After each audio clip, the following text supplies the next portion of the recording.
Apologize for that delayed reaction. Have a new computer setup, and so I have to install all the different drivers. But this is Helena, who is Mental Hellcat on Twitter, and this is Sasha, who's Sasha LPC on Twitter, and they're both frequent guests of mine. We don't know what we're going to talk about, but we're going to talk. Technology, probably. So how are you two doing today? Hey, so we should be live. This is Benjamin Boyce, and I apologize for... Pretty good. I just woke up, like, literally half an hour before this, so I'm, like, coming online. Nice. I've been up for a couple extra hours, and I'm doing fine. Thanks for asking. How are you, Benjamin? Oh, I'm, yeah, the technical things, I should have done a test earlier this morning or something to get it going. But yeah, we're good. I woke up at 2 a.m. for some reason, and now I don't know, like, I'm kind of in this time warp, you know how it is? Yeah. What did you do? Why'd you get up at 2 a.m.? I don't know. I think I just needed water, but then like I did that, and then like, you know, the fluids are like doing the thing, and then I'm like, well, I don't know what to do now. So then I looked at Twitter, and then I started replying to people in my mentions and stuff, and then like I was just awake. So You're gonna go to bed early tonight. You're gonna be in bed at like 5 p.m. Maybe I'll take a nap after this particular meeting. I just need to check in with the audience if they can hear you. They're having some problems with buffering. I don't even know what that means. Well, you're loading. Our audio, I guess, is out of sync. I have to install all the different drivers. Okay. So, and of course, so everything's delightful. Okay, so let's talk about something. I want to hand over the hosting to you two for just a minute so I can fiddle with the tech. Is there a discussion prompt that's proper for this to launch this? Have you guys spoke together? Have you spoken with one another?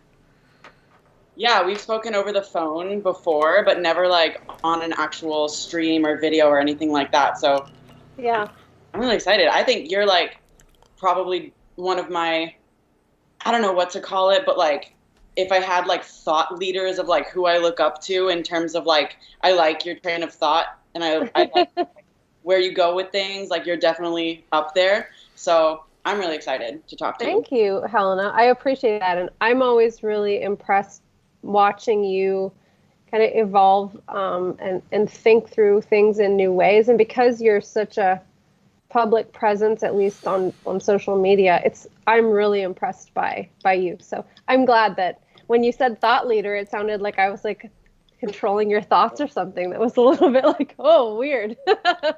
But I really appreciate that. That's really nice. Yeah.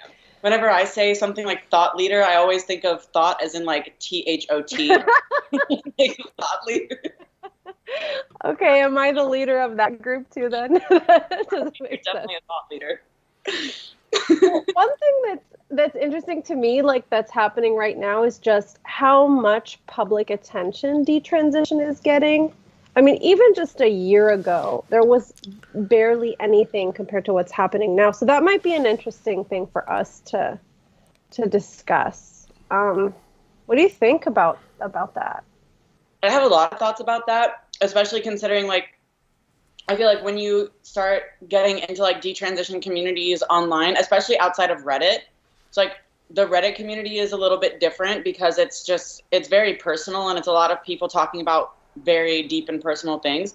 But when you get on like Twitter or even probably Tumblr, there's much more of like a social aspect of like you're making connections, you're making friends, you're talking about issues as opposed to just like your biology and your experiences.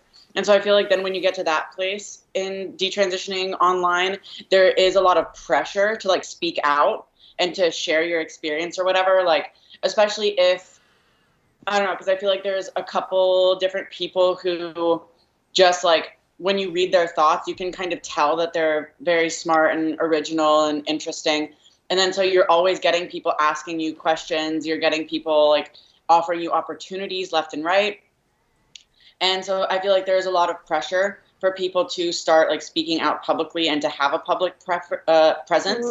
But as someone who did that very early on, I have a lot of concern about how that affects people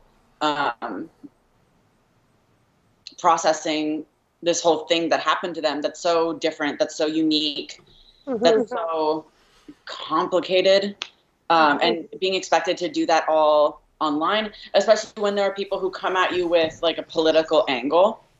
And so I know like for myself, when I first detransitioned, there was a lot of like gender critical and radical feminist bloggers or personalities or presences that really like were asking me to talk on this topic. And I felt a lot of pressure to like conform the way I thought about my experience to like them so that they would give me good feedback and tell me how smart I was and all this kind of stuff. So that, I don't know, there's a lot of issues with it. There's definitely a lot of issues with it that I'm kind of just now beginning to understand, as kind of like one of the detransitioners who's been doing this for the longest time.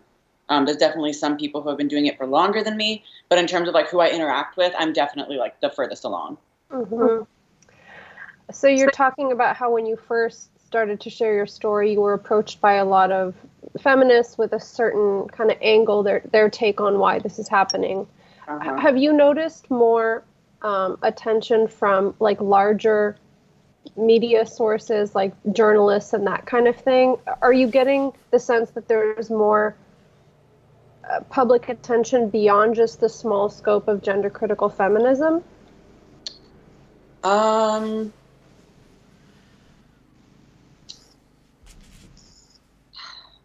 Not really, honestly. Like the only journalist that I could, maybe I'm forgetting because sometimes like things just slip my mind, especially like this hectic, crazy, random stuff that I do online.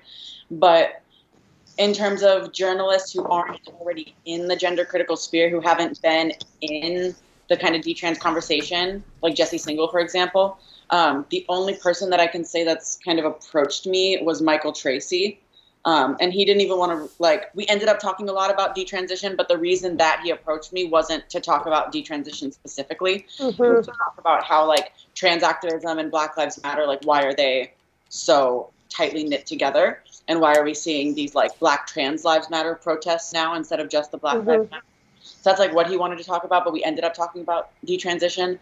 But overall, really, no. Like, I can't say that there is any like mainstream media attention being given to this.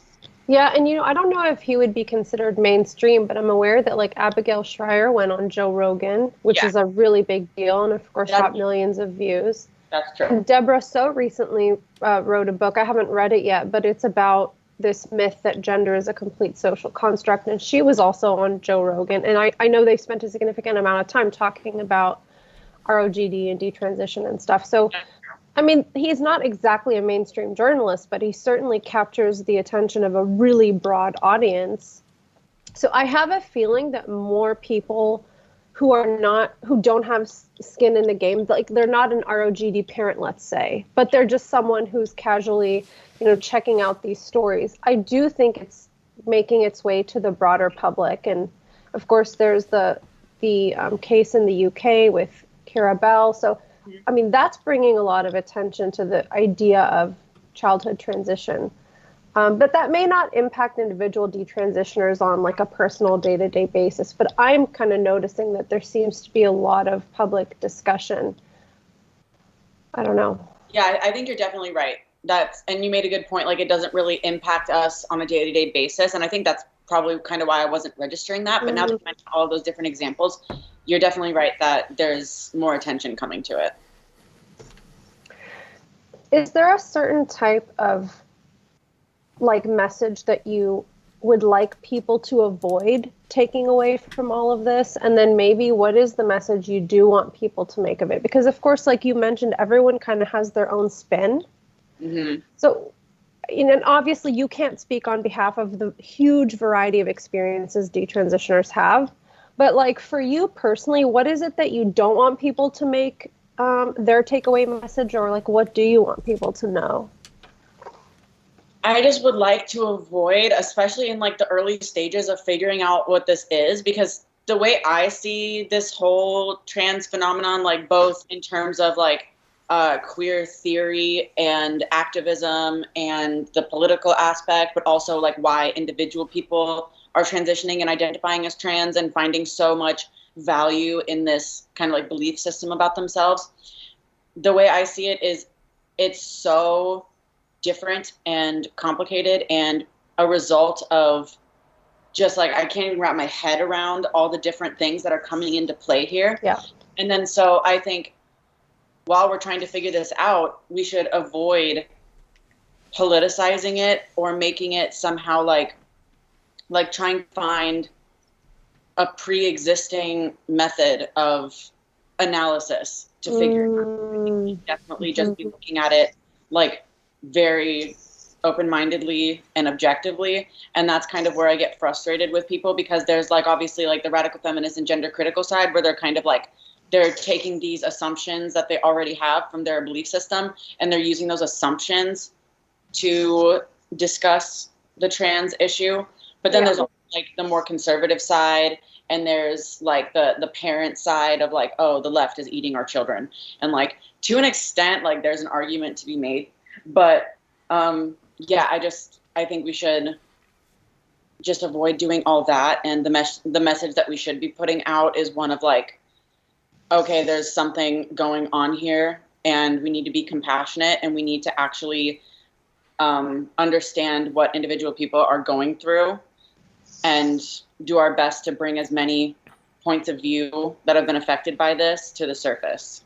Yeah, that's a good takeaway. Have either of you noticed either like a kind of a change in the way that, let's say, 13, 14, 15-year-olds are thinking about this? Is the tide changing with regards to that cohort getting really attached to the trans ideology or the trans identity? Is there resistance or?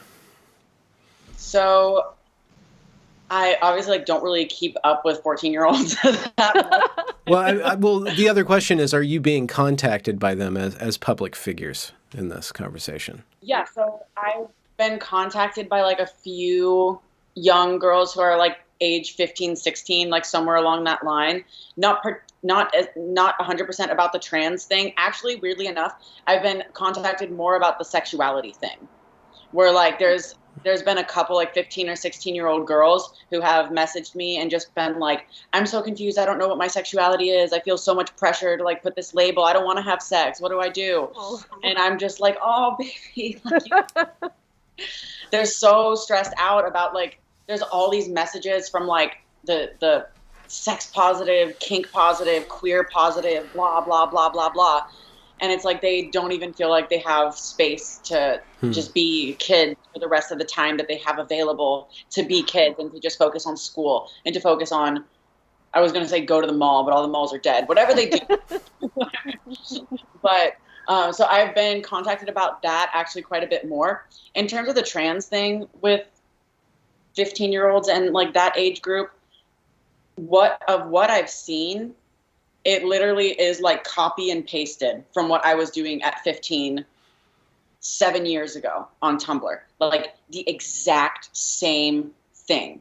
It's so just mind-blowing and crazy.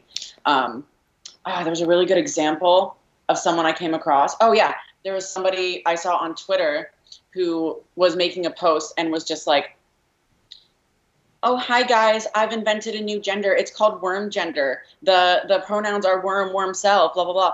And all these people were retweeting this, being like, oh, this is obviously satire. This is obviously a troll. This is obviously a joke. And then like I went to their Twitter and they're like 15, 7 mental illnesses in their bio, worm self pronouns in their bio, and just the way that they were talking, I recognized it almost as if like I was looking in a time warp on the kinds of 15-year-olds that I saw on Tumblr, and I just knew it wasn't satire. I knew it wasn't a troll, that this is a real 15-year-old, and all of the interactions that this young person was having looked like the exact same kind of interactions that I would have had, to the point where it's verbatim. Mm-hmm.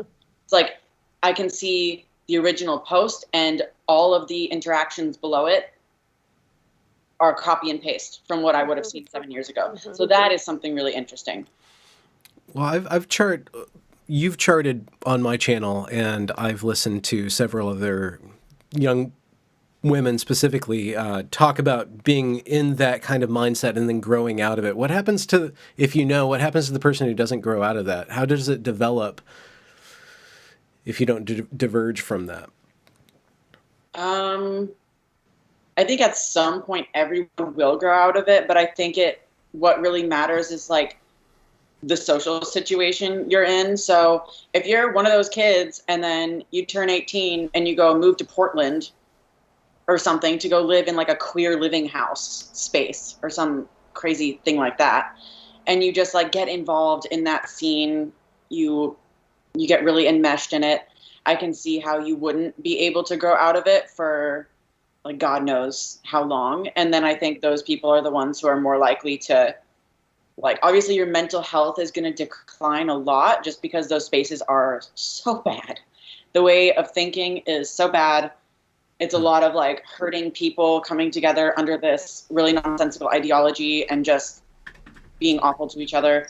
That's where I think you get the really like angry, like Antifa type of people, especially with women. Like, why would a woman go do that? It kind of makes sense for men. They just want to kind of like destroy things. But why would a woman go throw Molotov cocktails at police? I think it's going from the online radicalization into a real world space where you're completely trapped in the bubble. Mm-hmm.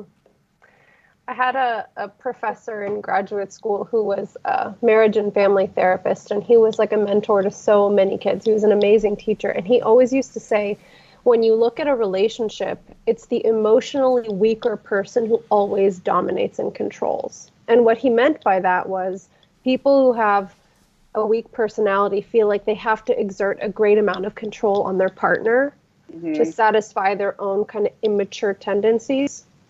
And I'm thinking about that in terms of what happens in some of these activist circles. And particularly, I'm aware of kids who live on like LGBT dorms at school and that kind of thing. And there are so many mental health issues. Yeah. And the young people there who seem to be most disturbed and most struggling are the ones who really kind of dominate how the dynamics of that group operate and kind of control the dorm and who's allowed to say what and do what. And it's probably what I think is probably happening is people who are doing a little bit better in those situations either end up taking on more of like a caretaker position or being like the older, wiser person that people go to, or they start to recognize all of this dysfunction and get out. Yeah. So it's the people who are struggling the most that are probably going to be stuck in there for the longest time in that limiting belief system or those limiting perspectives. Mm-hmm. You bring up a good point about, you just made me think about college segregation. Colleges are going down the route of increasing the amount of segregation that they allow the students to engage in freely with regards to different dorms, like an LGBT rainbow dorm, and then the various different ethnic and racial dorms. And it seems like this is really dicey, and I don't mean this disrespectfully to anybody who has non-heterosexual sexuality, but it seems like there might be a higher propensity for different sorts of behavioral patterns with different sorts of sexual groups, not only from, I just like the pressure that's put on them by society to act normal or to feel left out. And it seems like in our rush to take away the stigma of, let's say, non-standard sexualities, we might be overlooking that there are other, personality things that kind of get wrapped up in the LGBTQ, et cetera, et cetera, et cetera, especially once it's no longer just LG, but you got the T, which is an actual, I guess you're not supposed to say illness, but it is a definite psychological thing that takes a lot of time and effort for somebody to deal with positively. So that we're already, and then once you start tacking more and more things onto that, it seems like you're creating a culture that's beyond just like this one identity matrix. Especially like when you think about it, so it would be kind of going off of what you said, and like, yeah, you're right, this is super dicey, but I'm going to try to do something with it. If it was just LG, it would already kind of be a little bit concerning enough to put like all lesbians together and all gay men together in a dorm when they're like 18 years old and they don't have themselves figured out and they're struggling with whatever they're struggling with their unique situations and personalities. It already might be a little risky to like concentrate all those people together and segregate them away from everyone else, just because, like you said, there are certain patterns, both like sexually and with romantic relationships in both of those groups that cause problems for individuals within them.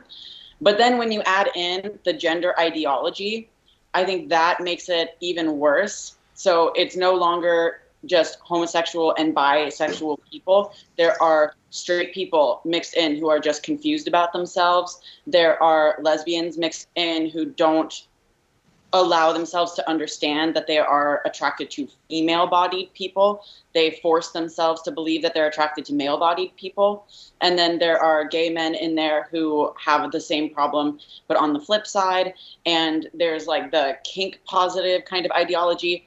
And then so when you put all of that into like a big soup of confusion and disrespect of people's boundaries, disrespect of people's actual sexual and romantic desires in favor of conforming to the belief of what is politically correct to do with your body, I think that has the potential to really mess some people up.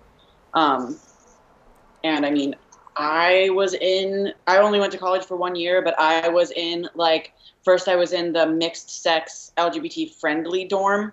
And then I moved into like the LGBT house. Mm-hmm. And like, no, it's not good. It's not good. And I don't even think I had as crazy of an experience as I've heard from some other people who have lived in these like LGBT houses. Well, I understand the need for a support group for somebody who has a similar identity to you, especially if that identity is a minority identity. I understand the need for that support, but also you need to, I think that certain personalities or certain, characters and behavioral characteristics work themselves out better when you're enmeshed in a broader society with different vectors of what causes people to align with one another rather than the identity dorms. Especially because something that I noticed, and this only hit me after I already detransitioned, but I had a lot of friends at my college who, up until going to college, they were just in the closet gay people.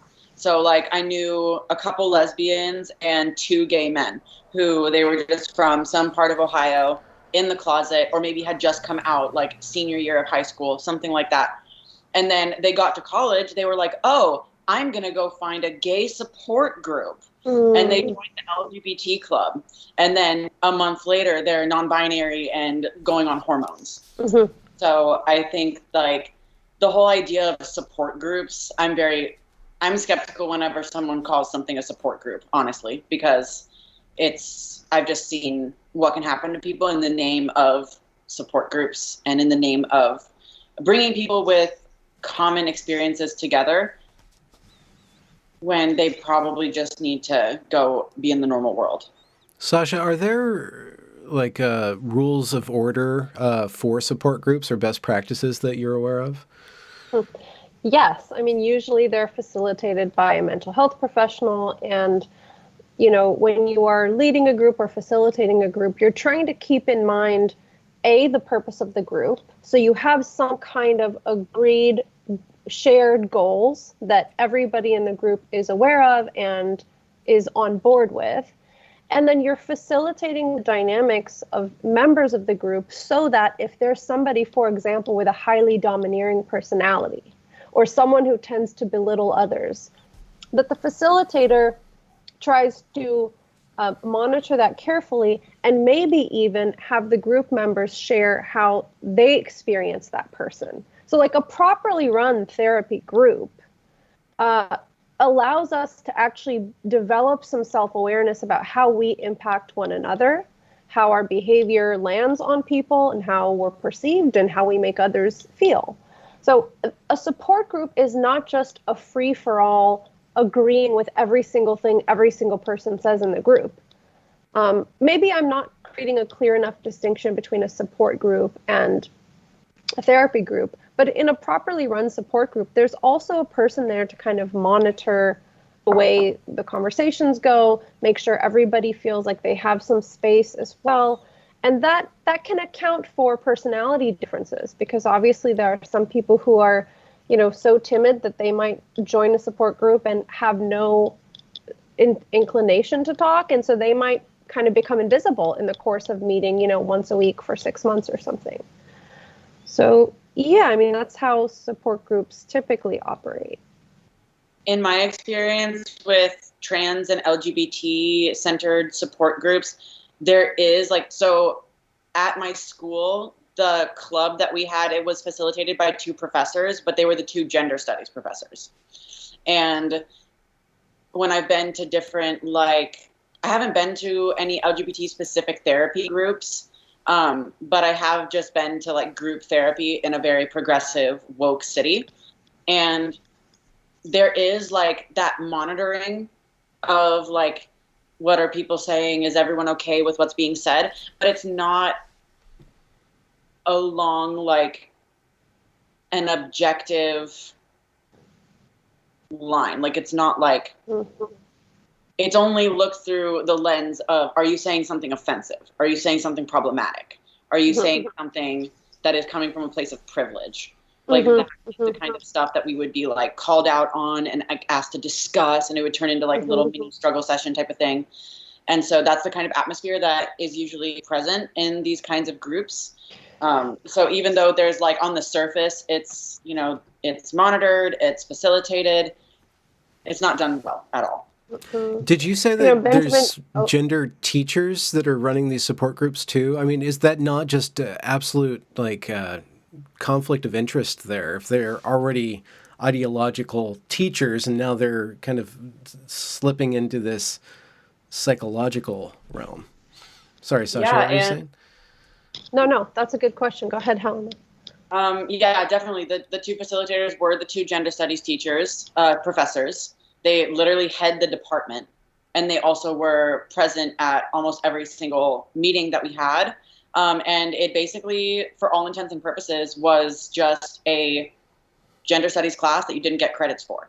So they wouldn't teach it, but they would. I was on the exec team, so I knew how all the stuff was planned for what we were going to do each Thursday for this club.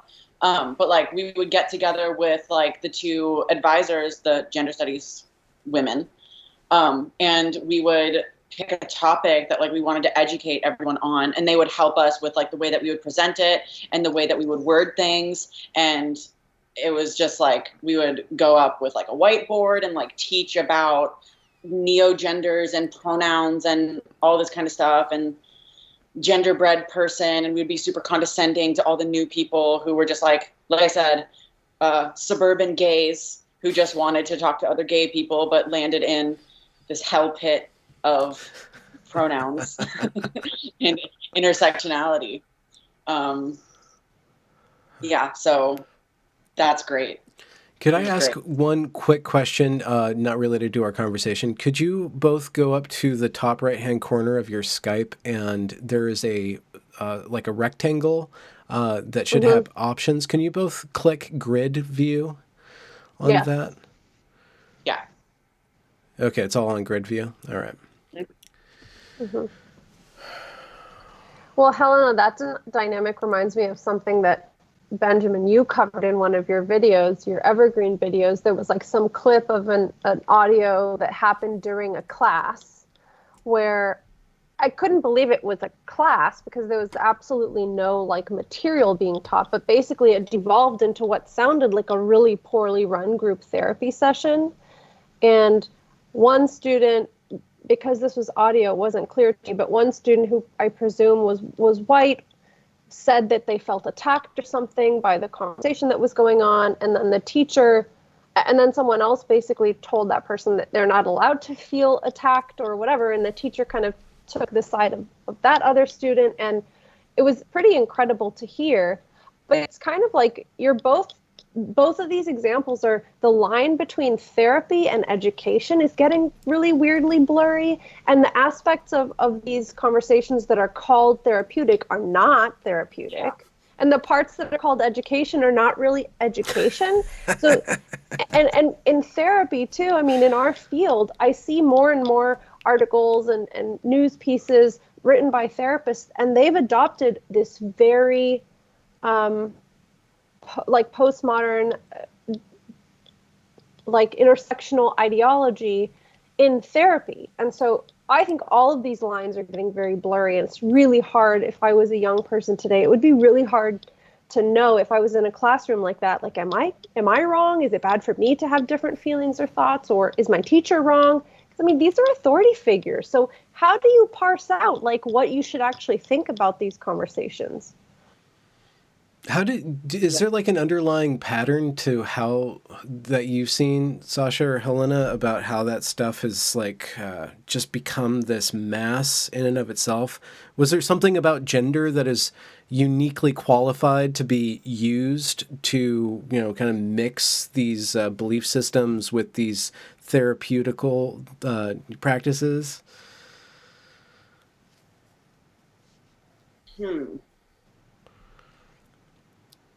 No?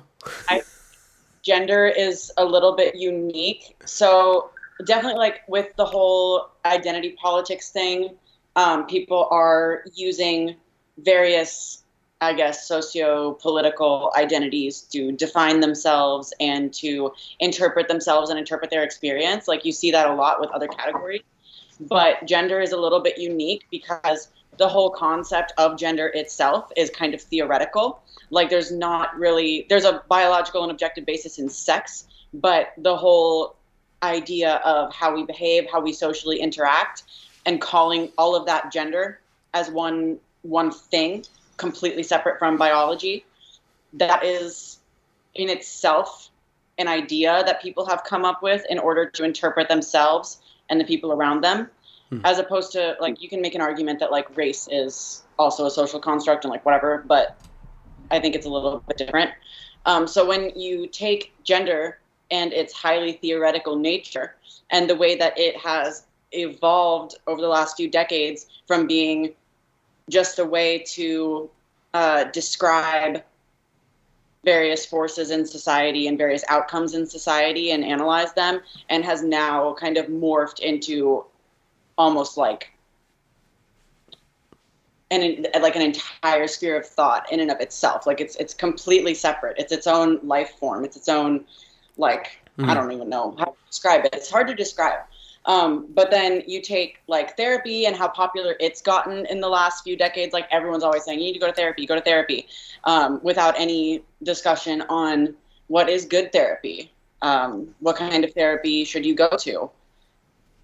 Like you kind of mix that pressure and unquestioning support for therapy and the belief that all negative experiences need to be somehow fixed or medicated. And then you combine that with this convoluted but highly subjective and highly theoretical and highly like intellectualized way of viewing your behavior and your experiences. I think that's kind of why they mesh together perfectly. Did you guys see that video of that guy with the 70% female gender? No. He was very specific. It was 70%. He's 70% female, and he's non-binary, but he's like, I think that means like from the mid thigh up, right? yeah, That's where right. 70% would I think it's land just you. all the fluid in his body. Maybe that's what he's talking about. Mm. I used to describe myself like that. When I identified as Jemmy boy, I would say I was like 90% boy, but 10% girl. Where would the girl part be? Um, Like your obsession over your zits were particularly feminine? yeah, the girl part, I guess, in my head was just like, cause I'm feminine, but like, it was not a logical, like, there was no logical pathway to reach my identity. It was very confused. I want to take a stab at your question, Benjamin, about what is it about gender specifically that has kind of landed us here. I think Helena, I agree with what you're saying completely, and I think some of it is this direction that we are all headed in, like theoretically, which separates mind from body. Mm-hmm. And I think there are lots of different ways that we all have an identity, but gender is something that, because there's about half the population of female and half the population of male, we can all have a say in it in a way. Mm-hmm. And we also all understand femininity and masculinity do exist on a spectrum. Like, I think everybody kind of intuitively knows that. That's why, unfortunately, there's like homophobic bullying, because even at a young age, kids can sense when somebody is a little bit different. Mm-hmm. So it's almost like the perfect marker of identity to say, oh, wait a minute, these things are completely independent of one another. And if you can say that a person can create an identity internally, really out of their own imagination, I think it's an easier road to do that with gender than, say, something with race. I mean, we saw what happened when somebody like Rachel Dolezal, claimed to be Black, and society was not accepting of that for the most part. I mean, I've seen some interesting arguments that talk about her. I think her case is really interesting, but I think there's this tendency to separate the body from the mind, and gender is like the perfect vehicle to do that, because it's a lot less tricky than any other like identity category. They still, in the literature, in a lot of these college literatures, they're saying that when they do the segregation stuff, they say specifically, if you identify as a person in color, if you identify as white. So they're priming the pump for it on some level. But I bet you there will be like an internal correction mechanism for that. I mean, I don't think that if you joined a social group like that, Benjamin, and said that you identified as some other race, that people would just be like, okay, cool. But you could certainly go and say you identify as a woman and nobody would bat an eye about it, So I think we are headed in that way. I mean, we might end up at a place where we completely claim that, well, I think there are some ways that race is a social construction, Mm-hmm. but how much of it is, and how willing is the public to accept that face value, I don't know. But for some reason with gender, it's been pretty seamlessly integrated into a lot of organizations and universities and that kind of thing. And the gender ideology allows you to like create your own genders and create your own sexualities, and that's something that you can't really get with race. Like, I guess with race you might be able to get more and more specific. Like, instead of calling yourself Black, you can call yourself Jamaican specifically, but you can't really like make up your own race out of like something completely random, like worms. You can't say like I'm worm race. Like, that doesn't make sense. There's no like space in that. Well, maybe there will be, but as for right now, there's nothing like that. But with the gender stuff, like, that's completely normal. That's totally normal in there to make up your own gender and curate a very unique little identity for yourself based off of this specific way of thinking about gender. the ways in which, okay, so there's the individual identity, and then there's like the social mores that are being promulgated by, you know, gender ideology. What we talk about when we talk about gender ideology, there is a lot of identity in that, but there's also how do all these different things relate to one another, and that in and of itself seems very, in the technical term, the academic term, queer. Like it's not something that's stable. It's always in flux. And then you add trauma to a constantly shifting sense of self and a constantly shifting and very easy to abuse and to weaponize social fabric. What are you going to get other than just a very turbulent kind of bin of just very just low sinking behaviors and states, just constantly feeding on each other.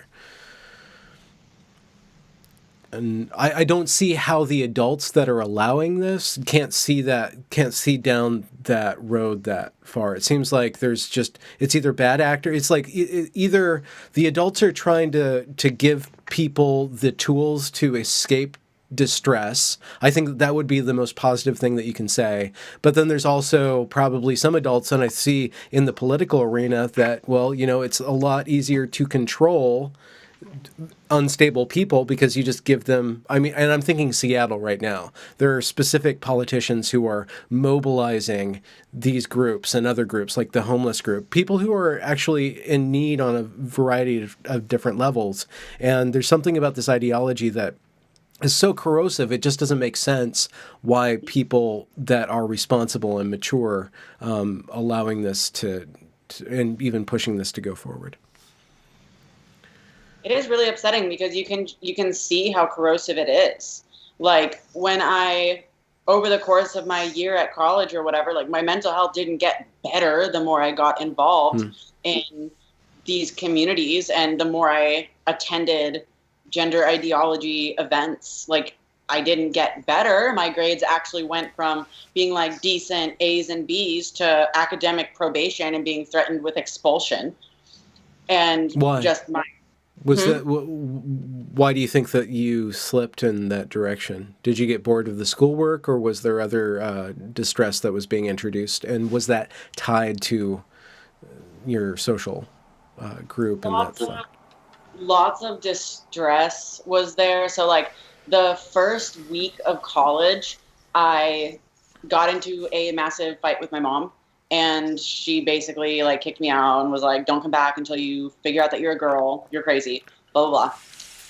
And so after that happened, like for the first like few months up until winter break, I was just kind of shut down and I was just like not letting myself think about it or feel it or anything like that. I was just distracting myself. I was getting into like arguments with people about pronouns and just not letting myself think about it.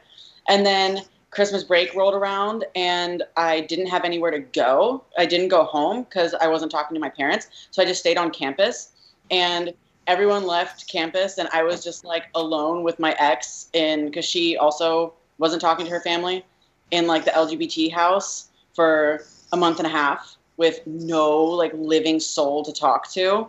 And like that's when all of the upset from the situation with my mom hit me. And I just like devolved into a dysfunctional human being. And after that, after like school came back in session, like I was not in a mindset to do schoolwork. Like I just stopped going to class. I didn't give a fuck. I just like drank and smoked weed all day, every day. And eventually they were like, you are failing every class. You need to do something. And I was just like, fine, I'm just going to drop out then. And then I dropped out. So, but like my point in saying all of that is that like all this time, every time I tried to go to like, because I became kind of close with these two gender studies professors who facilitated our dumb, stupid group. And like, I would go to them and like talk about some of this stuff with them. And it was like, it never like crossed their minds that part of the reason that I was struggling so much is because the way I was looking at my distress was not accurate. And that getting more and more and more involved in the gender stuff as a response to the fight with my mom was actually not healthy for me. And instead, it was just talking about how, oh, my mom's a bitch. She's transphobic, blah, blah, blah, blah, blah. You don't need to talk to her again. You just need to, like, don't unblock her. Oh, my God, you can't unblock her. That is unsafe. And so it really makes you wonder, like, what the motivations could be.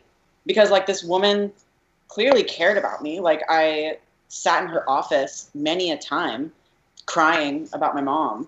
But the kind of advice and the kind of worldview she was offering me to interpret what was going on was so not good. And she couldn't tell that it wasn't good as I just kept getting worse and worse and worse. I think that there's a real serious issue with the insularity of these groups. So people who are in the positions that your professors were in, Helena, they're completely bought in. And they do have good intentions. And then anybody on the outside who's still thinking with a little more clarity because they haven't bought into all these beliefs, they kind of say, well, live and let live. Like, obviously, that's what those people want. You know, let them just be happy. People think that, you know, everyone who's got this non-binary label or a trans label, that they're really, really happy. And obviously, some people are. But I think there's this broader perception, like, you know, why are you worried about this? That's just let them be. That's what they want. And so unless you're a reasonable person who gets to peek on the inside, you don't understand how these belief systems cycle into like a snowball of disaster for some people's lives. Yeah. And like one of the people who, you know, complained about my license, who tried to get me like unlicensed basically, is a former colleague of mine who I know is a very kind person. She is a very sweet, well-intentioned person. But because she's totally bought into all of these ideas, she truly thinks that me doing regular old therapy with trans-identified kids is dangerous. So when that lady told you unblocking your mom is unsafe, she really believed that. She really, really meant it. Not understanding the value of like the parental relationship with any child. I mean, aside from serious abuse, our relationships with our parents is like a fundamental human basic. But if you've bought into a system that's like, you know, the entire family unit is heteronormative and oppressive, then it's easy to discard with a mother-daughter relationship. Like, who cares? You know, you have your new glitter family. So there's just like layers and layers of beliefs that will encourage a teacher to take that kind of stance. And it's just really devoid of like human beings 101 information, which I think that's what we need to go back to. Not that we should regress to the past, but these are fundamental psychological truths.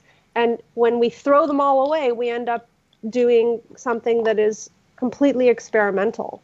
Helena, was your teacher a mother? Did she have children of her own? Yeah. Oh, okay. And her son was like the best friend of one of my close friends who I lived with in the house. And they had a really weird relationship. Like the mother and the son, they had a very weird relationship. Like at graduation, she like the LGBT specific graduation, because we had two graduations. We had a graduation for normal people and we had a graduation. And so at Lavender Grad, she stood up and she gave this long speech about how like her son, and everyone knew that he was like her son, you know? She gave this long, very detailed speech about her son's struggle with bipolar disorder. Like just going into like the most personal details. And he was like right there too. And everyone knew that like he was her son. This is who she's talking about. And she's up there like crying like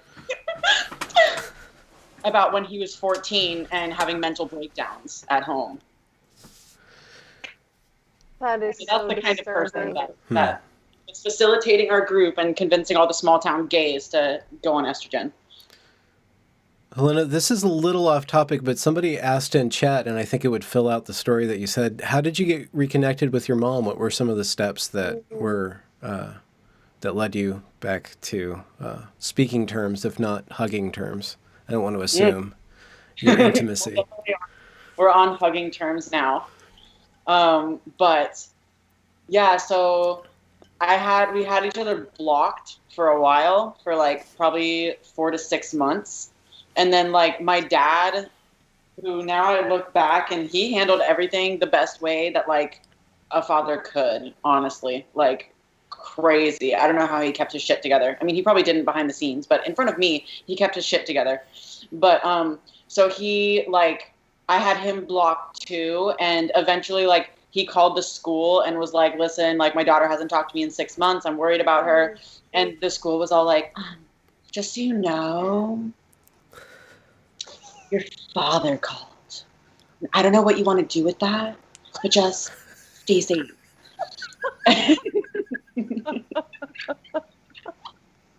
It's not funny because I've heard stories like this so many times and it's so sad, but you're right. Okay, go ahead.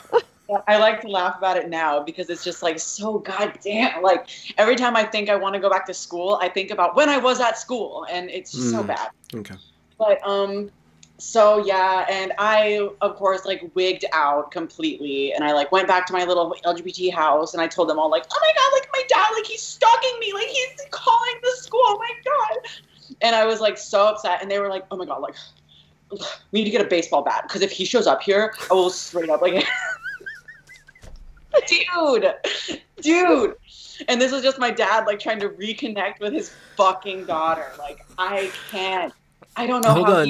One subnote. What is it about LGBTQ houses and baseball bats? Because that was a thing at Evergreen too. Like they're like, oh, they just have like a pool. Is that like it's the athleticism, Benjamin? Okay, it's sports. It's no sports. I genuinely think it is like the internal LARP of being a radical and of like overthrowing the government and all this kind of stuff, but also being for gun control. Oh yeah, okay. So a cudgel is like the middle ground.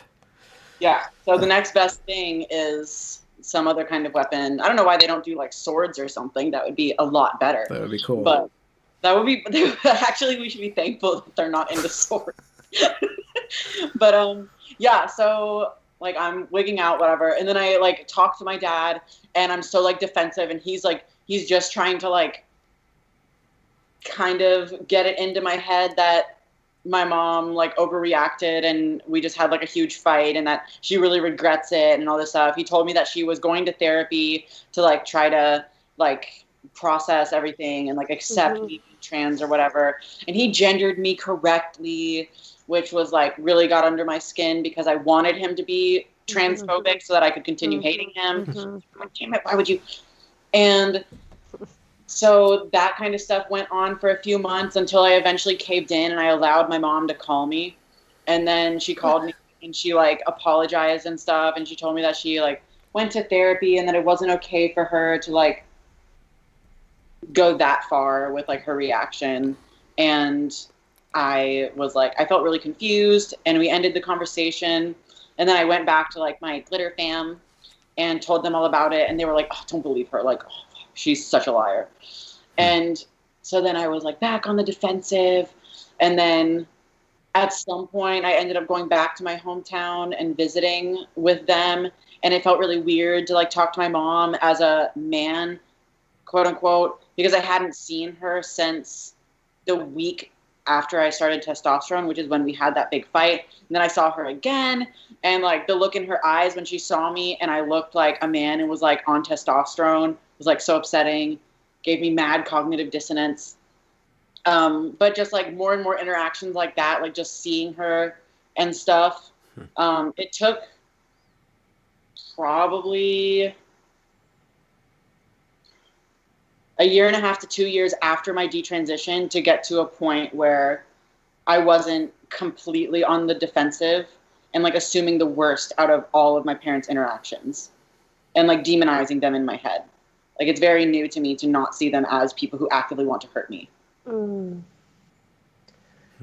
I mean, I want to just say, like, as a young person, that is a really terrifying predicament to be in. If you're really convinced that your parents are trying to harm you, so destabilizing. Because really, how do you find reliable, consistent people to attach to or connect with that are not your parents? And when your friends all have their own mental health issues, they're also young people trying to figure their life out.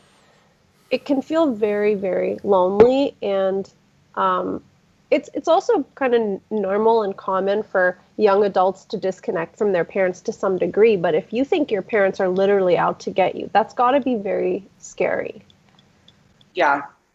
And it sets you up to get into not good friendships and relationships with people who, like, I don't know. It just...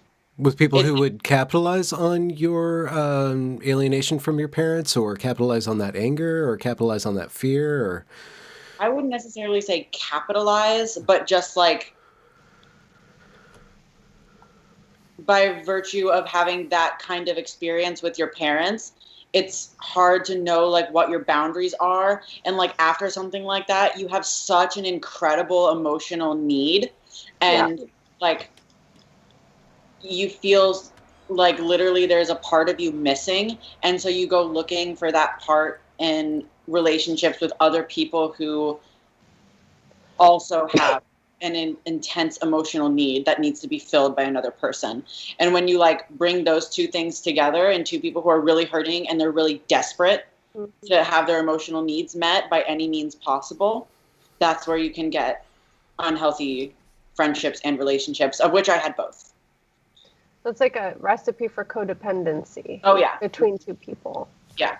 And I've definitely had my fair share of that. I'm also aware that there are sometimes, other adults who kind of step in almost as surrogate parents, who have to be 100% on board with every aspect of the young person's gender identity and what they want for transition. And sometimes they become facilitators and cheerleaders, and taking them to get tea, taking them to top surgery. So there are other adults that will step in and kind of take on that parental role. Usually it's families who have their own trans-identified kid, and then they bring in their friend. That is exactly what happened to someone I knew. She is detransitioned now, but she had a close friend who was like a trans guy, and after she had a falling out with her parents, the mother of this trans guy was on puberty blockers and stuff when he was younger or whatever. And like that's exactly what happened. Like that parent filled that role and wedged herself in between my friend and her parents. And like, I don't know what her psychological need was in doing that, but there was clearly some way that she was benefiting from taking in this other kid who wanted to transition and facilitating that and demonizing her parents to her. Like it's almost like kidnapping. It's like mental kidnapping. There's a powerful force possibly of wanting to be needed, wanting to be a caretaker, wanting to be like a mama bear. I mean, there's that kind of trope. And, when I consult with parents, I often tell them there are going to be a million people in your kid's ear telling them how bad you are. You have to do everything you can to prove them wrong. Yeah. Because it's way too easy for a fight to get out of control, and you say something really horrible, or you kind of ostracize your child, and then there's a million people that will take them in. So you have to be really careful. I feel bad for parents in that position, but that's why these are not like normal fights with a 19-year-old that you don't talk for a month and then everything's fine after. It could be like the beginning of a total estrangement. There's something that is a collection of what both of you said earlier about, Helena, your father's permissiveness with your pronouns. Like he met you halfway in order to, just establish some sort of bridge. And I'm thinking in the broader cultural context outside of the father-daughter relationship or the parent-child relationship, how permissive should we be with terms like cis, right? Or allowing different pronouns, allowing for people to, change their pronouns and stuff like that. Like, it seems like, and Sasha said this, if I mock it too much, then I'm shutting down conversation.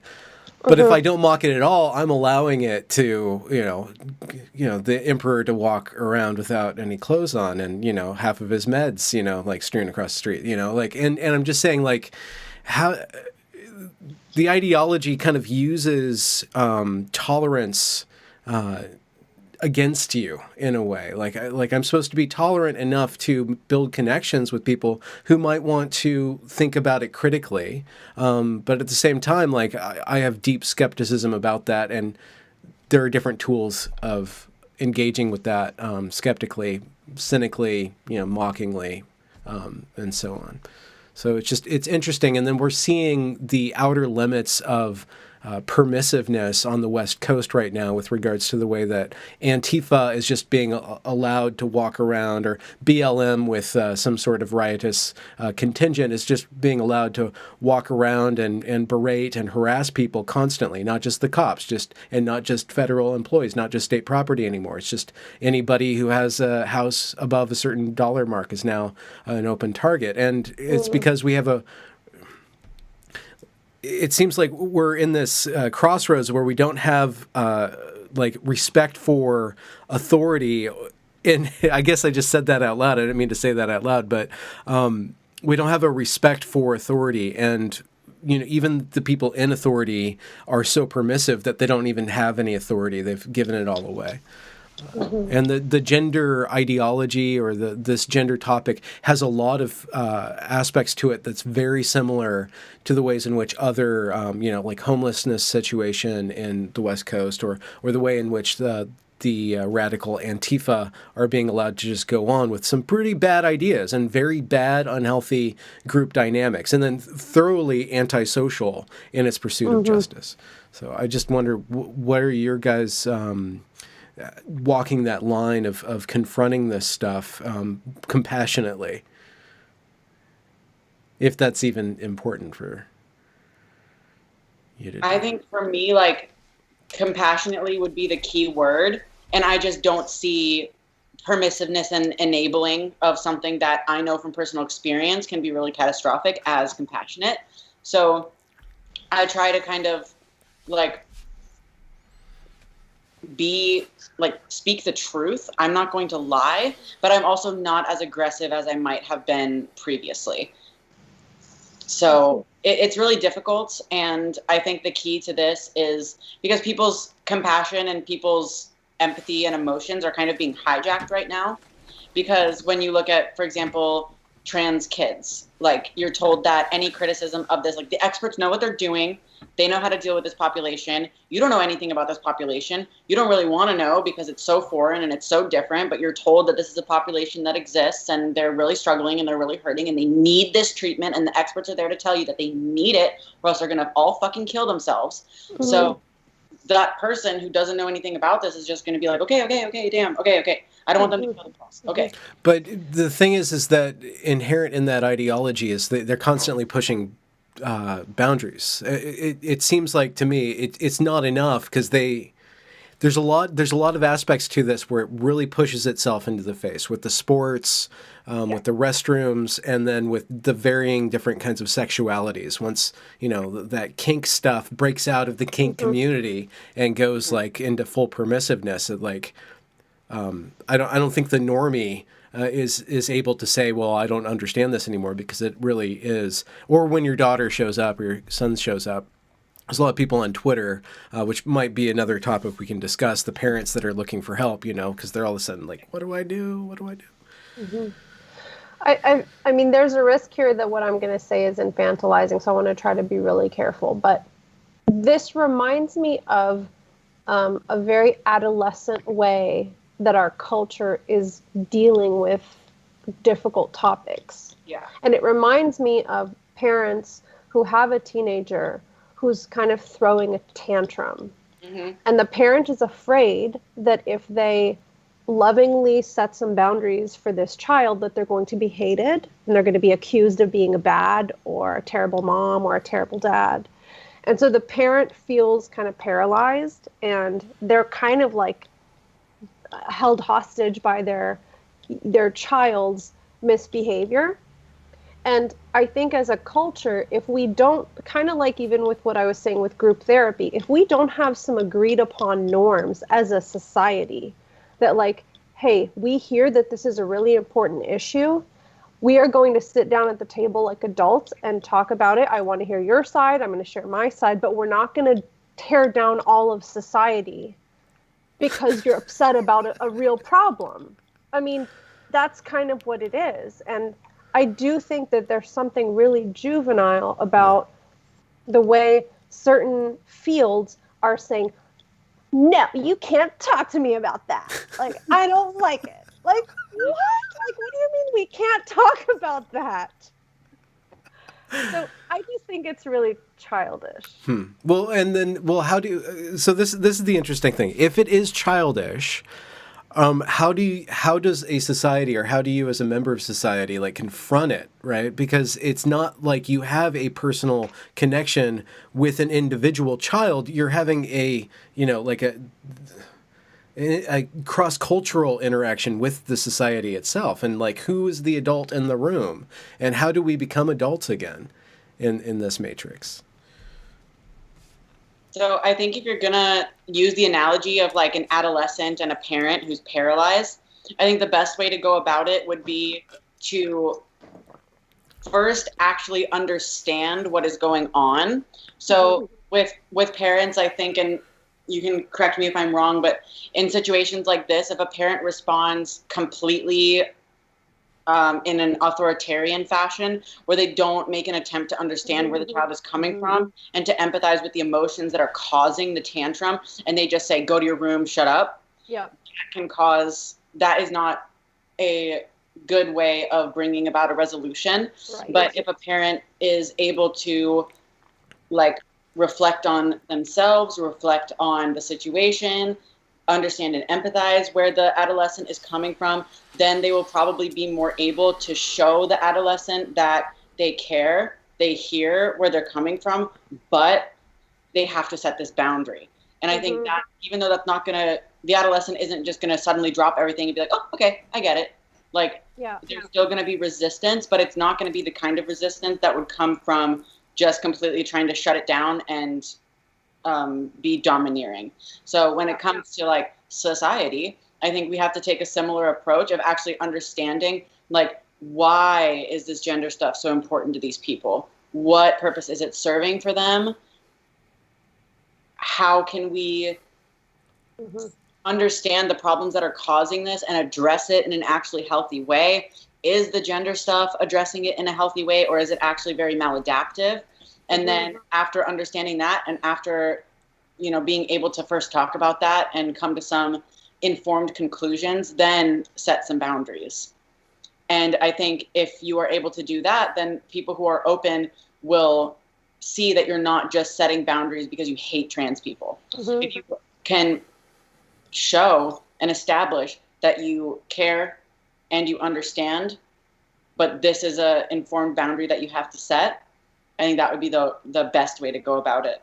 But well, the problem is that in this scenario, the most distressed teens are not actually interacting with the loving, appropriate parenting type of adults. What's happening is we're all building our perception of the other side on the internet. And when I talk to young people who are highly, highly indoctrinated, and I ask them, well, what are the arguments against that perspective? What do other people saying about this? They only know the most ridiculous, hateful, transphobic, homophobic arguments. So there's really nowhere for people to meet in the middle where somebody has a very, strong position on one end, and then there's a reasonable response. That's not happening. It's like people go out to these protests after fueling up on the most insane rhetoric that they've, like, read on their, progressive leftist magazines or whatever. So I think people get really hyped up because they think they're fighting a battle for their lives. Yeah. And I think that also has to do with why so many, like, uninvolved but liberal-leaning people are allowing themselves to be kind of trampled over by this, because it's kind of been, like, decades of, like, I guess the people who are more in favor of progress and tolerance as some of the highest virtues that we should ascribe to, kind of doing the same thing where they'll put forward a proposition or a way that we should progress and then paint everyone with objections with this single brush of like, they're just doing it out of hatred and bigotry. And it's like, I am pro gay marriage, but kind of a similar thing happened with gay marriage where like anyone who did have like a religious or cultural argument for why maybe we shouldn't do this was just kind of painted with this brush of like, oh, you're so hateful. Why can't you just let people do what they do? Love is love. Like these super emotional arguments, as opposed to meeting those rational arguments with rational arguments, of which there are rational arguments to be had on both sides. And there are also very emotional and illogical arguments to be had on the anti-side. But then you have people who are watching this happen, and if they're more like liberal minded and they also value tolerance and they value progress, they're going to look at this conversation and they're going to go, oh, duh, I'm going to side with those people over there. Like they're just letting people live their lives and be open and be themselves. Whereas these people over here, I'm seeing as just being closed minded, hateful, intolerant, stuck to their religious ways. And after decades of that, what happens when you're looking around and actually the side that has been in favor of tolerance and in favor of progress is using the same kind of highly emotional arguments that they used back in the day when you agreed with them, but now they're using it to usher in truly insane, truly harmful stuff. And I think a lot of people, it would mean reanalyzing a very long time of being okay with these kinds of emotional blackmail arguments being used. And actually it's a lot emotionally and mentally to look back and feel like maybe you were manipulated or maybe you were lied to. Even if you agree with the progressive position, the way that you were kind of thinking about it was very emotionally manipulative. So I think there is some of that at play as to why people are allowing the gender stuff specifically to come forward, and the racial stuff too. But with the gender stuff, it's like, I can't think of a rational reason why someone who is informed would support it. So it almost makes me think like there's a lot of people who don't probably support it. Could we specify for a moment what you mean? What would they be supporting with regards to gender? So just, I guess, like this way, like allowing the tantrum to happen, and specifically like kind of the medical stuff. Okay. Because I think a lot of people can intuitively know that it's not good to be doing surgeries on people just because they want it. And it's not good to be stopping little kids' puberty. Like, I think a lot of people can probably intuitively feel that and sense that if that happened to their kid, they would probably react very differently. But obviously a lot of people are just letting it happen and they're staying out of it, even if they probably don't agree. Like, that's what my mom said, that my mom always was, because she's a doctor, she's in the medical field, and she was watching this kind of, and she's in endocrinology, so she was kind of watching this come up, and she was just like, okay, that's weird, but I'm going to stay out of it, whatever. If that's what they need to be happy, that's cool, or whatever. But then it happened to me, and she realized, like, she really regretted not looking into it more and not being more strong with her, like, internally felt convictions and just kind of allowing the tantrum to happen. Sasha, when was the last time you had a tantrum? Yeah,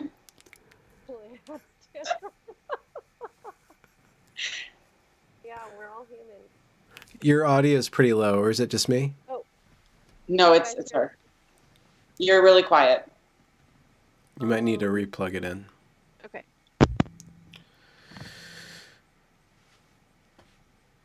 What about now? Is that better? No, Still it's pretty low. I'm just going to take it out. Is that better? Yes. Okay. Helena, do you have... Oh, no. Now we have an echo. Sasha. Oh, no. Okay, let me try that again then. Try it again, and if not, I'll try to find my headphones. We had like 20 minutes of pure connection. I know.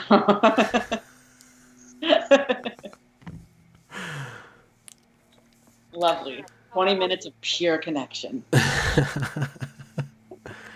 Does this sound You're better? very muffled. Did it just happen? Yeah. Yeah, there's something going on in it. Let me get my headphones. What about now? Not really changing. Okay,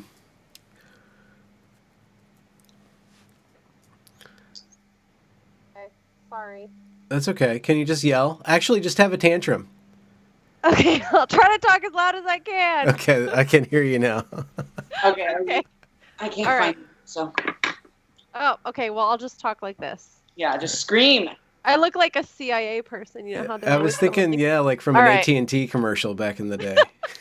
Well, the other day I was doing this web thing, and my family was watching, and my relative was like, "Oh, I loved your earrings," and I was like, "They're headphones." Anyway. Well, you are double dipping with the ear things today. Yeah. Well, today, yeah. Mm-hmm. How was that thing? You gave a speech. You want to tell the audience what you did? You guys had a panel, right? How did that go? Yeah, so I was part of a web event called Can I Get a Witness? And there were lots of speakers, dozens of speakers from kind of different perspectives, but more of a feminist leaning. And it was all about gender ideology, gender identity theory, and how that impacts people in kind of various realms of culture and society. And my presentation was about the hijacking of adolescent development. So I kind of focused on some of the developmental tasks that are universal during adolescence and how buying into gender identity theory as presented on things like Tumblr, YouTube, Twitter, social media, Instagram can overlay on those developmental tasks and confuse young people about their body, about their relationships with others, and their identity. So, yeah, Was it a hit? It was an interesting talk. It was a hit. The feedback from the organizer would indicate that, yeah, it was like the #1 rated. Oh, right on. Talk. Did you participate and ingest the other? I did. I also was responsible for a Discord live chat, and it was the first time I had done something like that. So I was kind of trying to split my brain between participating in the live chat and talks. But throughout the day, I kind of dipped in and out because there were talks for, hours and hours and hours. And it was really interesting. It was a really great event to be a part of. Is this largely kind of gender critical or critical of the gender ideology, as we call it? I would say so. Yeah, I would say so. I don't share all the views of the participants, but there were some things that I, of course, overlap with. Yeah. Is there like it seems like that has been going on and ramping up, and this is another event where this kind of pushback is occurring. Is there any novel developments, anything that you think is particularly cogent or a really strong position that's being advanced with regards to like a counter to the what we've been calling the gender ideology? Well, personally, I think the field of medicine is the most interesting thing to watch right now because we have a lot of researchers and academics who are taking a look at a lot of the studies that are used to justify medical transition. And I know, Helena, you wrote about this recently.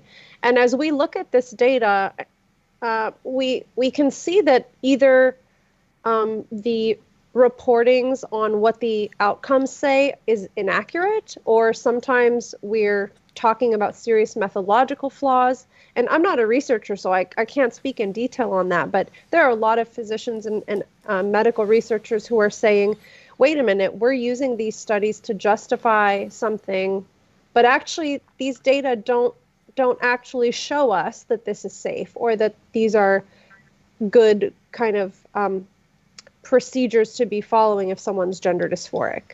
To me, that's the most interesting and compelling area. That sounds, that's a big relief, because one of my kind of pet peeves is that the doctors are just like either silent or letting this stuff go or pushing this stuff through. It sounds like doctors are starting to, find their pairs of either innies or outies and kind of stand up against the wide-scale medicalization of a generation. Mm-hmm. What I'm really hoping will come out of this, especially in the field of mental health, is that we need to re-examine our assumptions about psychological distress, about the medical model of psychological distress, and the constant pathologization of normal, difficult human experiences. I really hope that is what comes out of this, because this is not just about gender.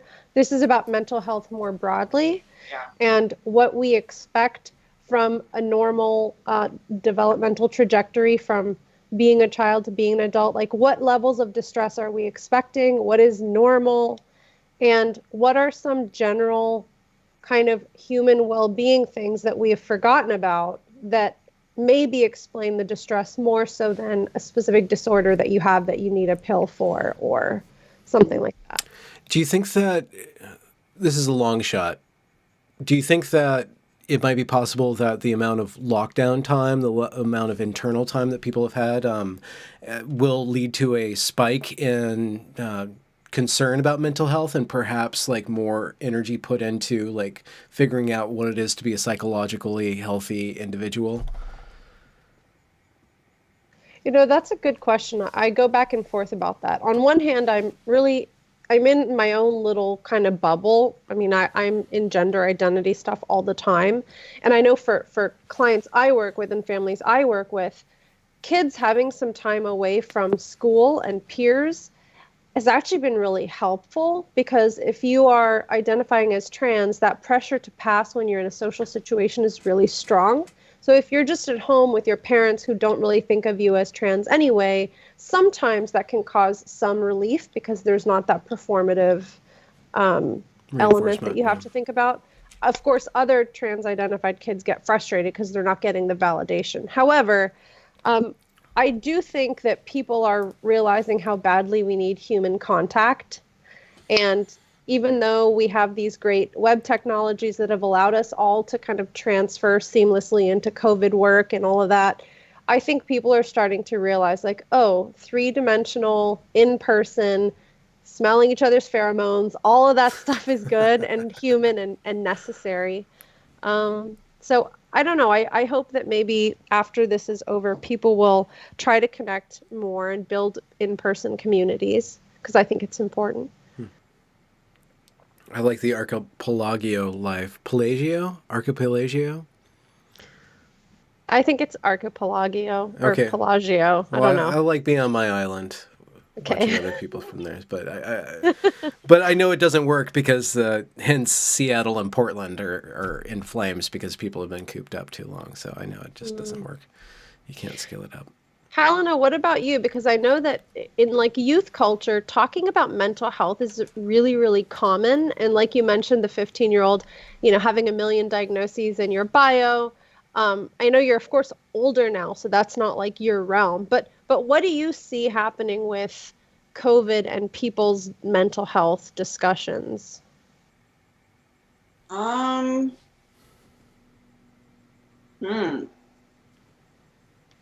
I've seen a lot of stuff about like, oh, if you don't have to be productive during COVID, if you're depressed, that's valid. And that's like, here's a hotline or whatever. Like, I've seen a lot of that kind of stuff. And I've also seen a lot of like, ooh, friendly reminder, be aware that people who are neurodivergent might experience even worse symptoms during COVID. So when you text your friends, blah, blah, blah, blah, blah, like that kind of stuff, like friendly reminder.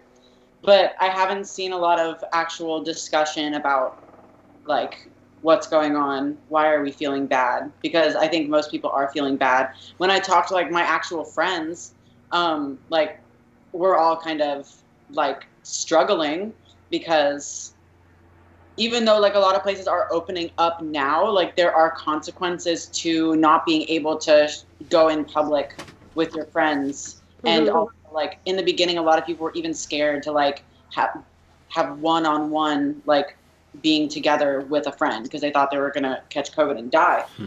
So I think like there are consequences to that where like distance forms between your friends. You don't know what to talk about because there's nothing that has really gone on in your lives, you don't have like, that thing that happened a couple days ago to talk about. Mm-hmm. And so I think a lot of people are feeling really distant from their friends, and they're like using internet interactions as more and more of a crutch. And like that in a way is kind of like internet interactions are really good.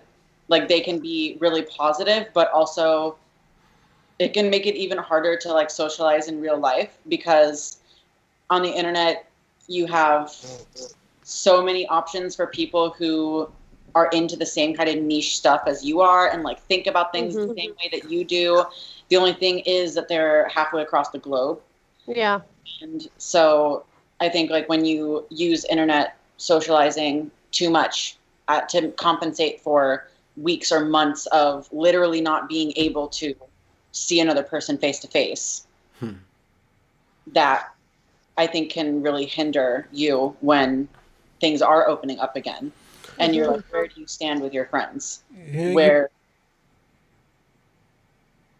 that's it. Go ahead. You bring up a good point about the nicheification of all of us, and not Nietzsche, but just the we're staring into the abyss, and the abyss is staring at us. That's a given, but it could be like we might, like the internet might be bringing on an atrophy of general knowledge or an ability to interact with people with a different, not just a worldview. We all know that, not just the echo chamber, but just different interests. How do you talk across interests? How do you, speak across like what that other person's into and stuff? And I wonder if that general purpose interest is something that we should keep on top of developing, and what are the ways to do that, especially if everything's so curated by the algorithm. Mm-hmm. That's such a good point, and I think that's right. I mean, on one hand, having this ability to really find people in your niche has given me a lot of satisfaction, because I've connected with people who understand my work. And I mean, it's a bit of a chicken egg. Like I wouldn't have this work if it wasn't for that. There wouldn't be this like boom, but I feel very gratified to be able to connect across, the geographical barriers with people who I really like enjoy and get along with and understand. And on the other hand, I do think the nicheification of everything, including psychology, is part of the problem. And we need this general, human being 101 kind of understanding. And not that there's one way to understand the human being, but just thinking of us as these very compartmentalized entities where you can understand just this one small aspect of a person without really understanding them as a whole being that is connected not just to different parts of themselves, but to their familial life and to their cultural life and time and place. Like there's all these contexts, and when things get too specific, you really you're not forced to look at context beyond your little area. And I think that's very dangerous. And I think that's part of the reason we're all here. And it's dangerous because people become so kind of familiar with that very narrow ground without a lot of context, that when a movement happens, when there's a convergence of will, everybody's bringing a very narrow frame of reference all together down on like this one issue that we're going to solve, and damn all the countervailing evidence for, what we're doing and what we're not doing. And I mean, the protests and the ensuing riots really do show us not just, like some sort of moral failure of the United States or anything like that, but just like the deep human need to act as one, to merge your consciousness into other people's consciousness. And to have a purpose to do that is essential when the government or the authority is telling you that you can't do that. So you have to have something that can trump the government or trump that authority, because you are now above authority, above time and place. You're pitted in this historical battle. But it's playing out very basic human needs. The ridiculous part of it is that we aren't even in a situation where resources are really scarce. So if this is how we're acting, if this is the tantrum we're throwing when we still have access to toilet paper, even though there was a shortage, we still have bread. Like, what happens if those supply lines break out and we don't have a sense of authority? That might be the time when, like, real radicalization actually happens. Do you see there being, because like the George Floyd incident was definitely like it ignited something. It was kind of one of those moments when the world changed. Do you see there being another event like that sometime in the near future? What kind of event do you think that would be? And how do you think people would respond? My special lady friend has a friend, and he came into her work the other day, and he's into like astrology, right, and consciousness, and he said, the world's happening. There's a lot of unrest right now, but things will get bad and worse. But something big is going to happen in November, and we're like, no shit, dude.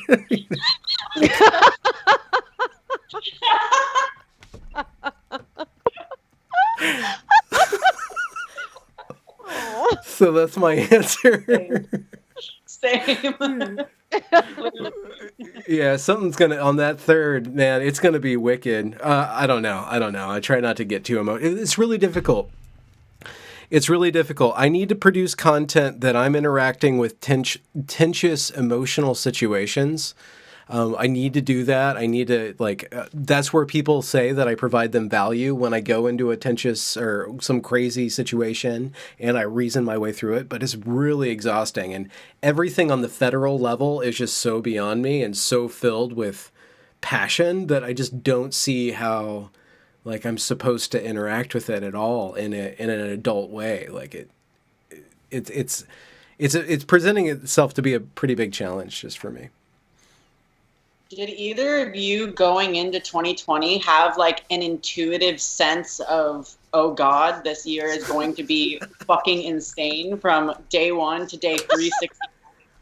Because I had that. And I remember New Year's Eve, everyone's drinking and I'm just sitting there oh God. Oh God. I had absolutely, my bowels completely went into shutdown. I had terrible digestive issues, and it was I thought I was going to die kind of situations. And I'm oh, I bet that was a sign about this year, because it happened on New Year's Day, so I thought it was a sign, and then it turned out to kind of be a sign. So yeah. That's so weird. So both of you had an intuitive sense. Yeah. Oh yeah, and I remember telling people about this, being oh my God, this year's going to be crazy. The election's going to be so crazy. Everything leading up to the election is going to be so crazy. I'm so scared. And everyone was oh, that's what they say at the beginning of every election year. It's fine. No. You know what I think? I think we need another just fantastic musician or artist or band or somebody who is not a cultural uniter. Yeah, and that's not taking a political stance on anything, but that is just so phenomenal that everybody has got to get into their music. And I don't know if that's even possible anymore.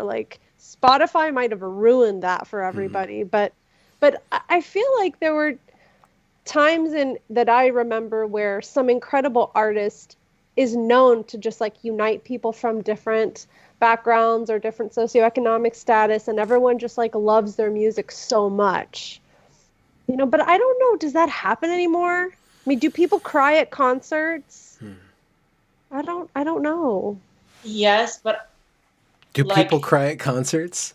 Yeah, they definitely do cry at concerts, but like you said with Spotify, I think things are so compartmentalized, and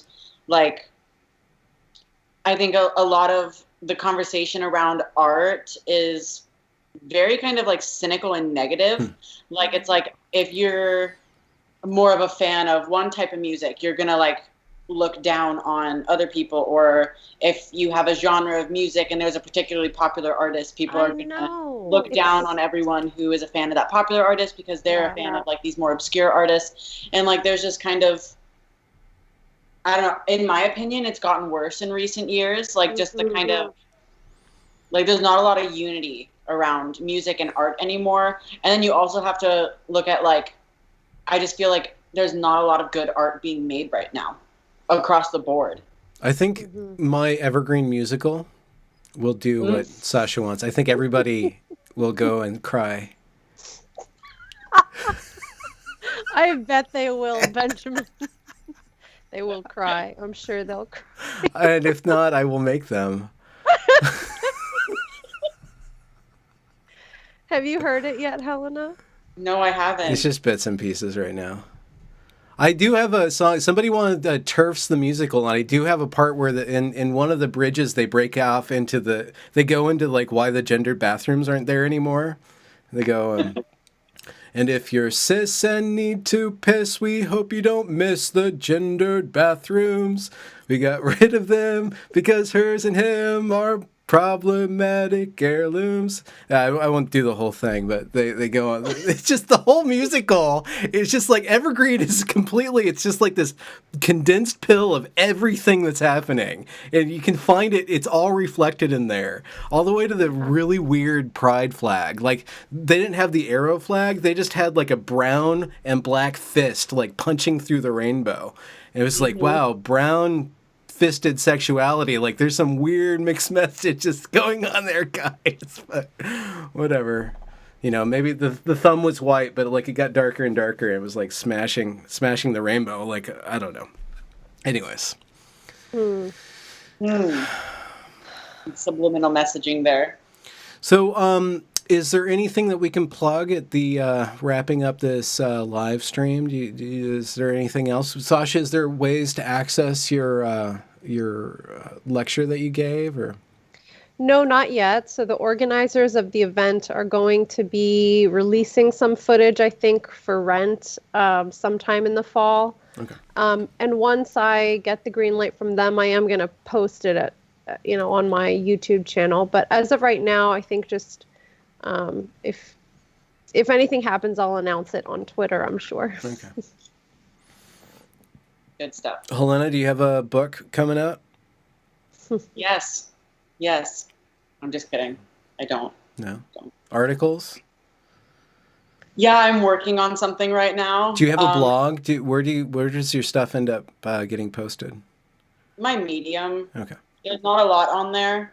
I'm kind of working on like, I jokingly call it a manifesto, but it's not actually a manifesto. Is it a womanifesto? No, a femifesto, right?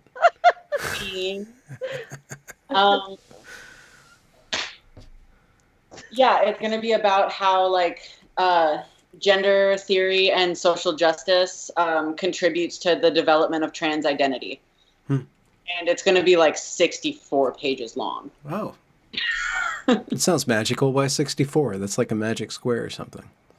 I don't know. I just feel like it's going to be really long. I'm still in the phase of like just writing to get my thoughts out, and I have filled up like 2 notebooks already. Wow, nice. That's amazing. There's just like so much to say, from like analyzing the internet communities that I've been in to like actually talking about psychology and adolescent psychology to actually having to go and fucking read gender theory and queer theory and figure out how that combines with the internet spaces and the psychology and like all. It's just so much. It's so much, but it's going to be really epic when I do drop it.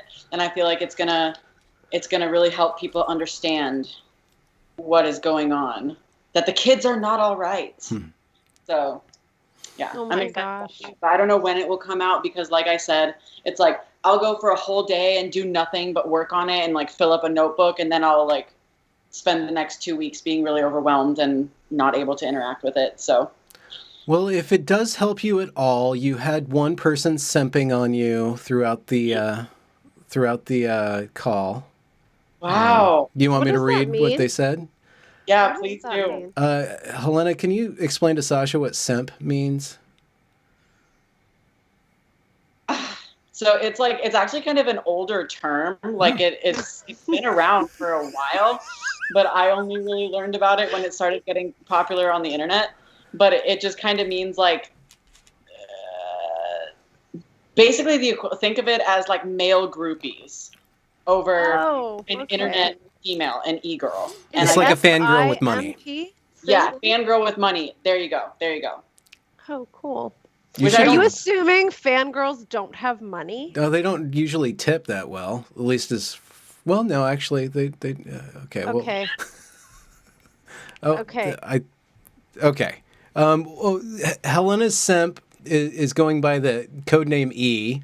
Says Helena doesn't identify as an E girl, so simping isn't possible. Helena is really cool and incredibly good looking, though. So there you go. You're really Though. cool and good looking, though. Sorry, So- everybody. No, I'm an e-girl. I'm an e-girl. You're getting there. It's to the point where I'm really having to reckon with that. You got to put that in thought, though. UHG, Yeah. put it right Someone in there. told me what an e-girl was, and now I've forgotten again. I have to get like a translator for all of this like new language. Okay, what is an e-girl? The same thing as the girls who wear the big t-shirts? No, they usually wear very tight T-shirts, but they are girls. So you got that much right. What is an e-girl? Someone tell me. It's kind of just like it originally meant like, I guess, girls who are content creators, but they don't really contribute much in terms of like talent or content. But they're not really pornographic either, right? Yeah, they're not pornographic. Yeah. They're just like hot and flirt with their audience, basically. And now it's it coffee just shop girl. Yeah, now it's kind of slang for like any girl online, like girls who have a following for whatever reason. Like you can jokingly call them an e-girl. So that's silly. I think of you honestly as a public intellectual. Like if you're in your 20s and writing these things, I bet by the time you're 40, Helena, like so many people are going to know you and respect what you say. You already are well respected in this little bubble that we live in. So yeah, it's like half of the people I interact with kind of think of it like that, and then the other half I'm a total e-girl. Okay. You can't win them all, I guess. I'm winning them all, just in two different ways. Okay. Well, thanks for the I'm going to give a shout out to the audience for putting up with the technical issues. Thanks, Helena. Thanks, Sasha. Their Twitter handles are in the description, and that's where you'll probably be able to hook up with their resources. Sasha's very prolific with her video making, doing a lot of really hard work. And if you're a parent or somebody who is younger and looking for questions dealing with gender and sexuality, Sasha's got tons of resources. So she's right there, but I'm talking about her in the third person. And then Helena is an e-girl. So that's you can simp her all night, I guess. I don't know. Starbucks gift card or something. Yeah, she's probably. You have an Amazon wish list yet? Oh, okay. That's a good idea. Yeah. Okay, she'll get on that then. I'll don't worry, guys. I will drop my Amazon wish list, and you can always get me a Starbucks gift card. All right, wave goodbye, guys. Bye. Thanks for showing up. Yeah. Okay, and.